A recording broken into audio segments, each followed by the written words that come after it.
Kinwestiyon ni Professor Ronald Llamas ang legalidad ng de facto dismissal sa impeachment case laban kay Vice President Sara Duterte. Ayon sa kanya, walang probisyon sa konstitusyon na nagpapahintulot nito batay sa paulit-ulit niyang pagbasa sa Article 11. Git ni Llamas, may malinaw na pagkakaiba ang tungkulin ng Senado bilang lehislatura at bilang impeachment court.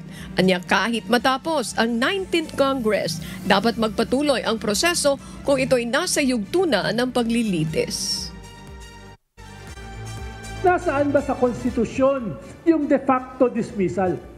Binasa ko yung Article 11 siguro 5 beses.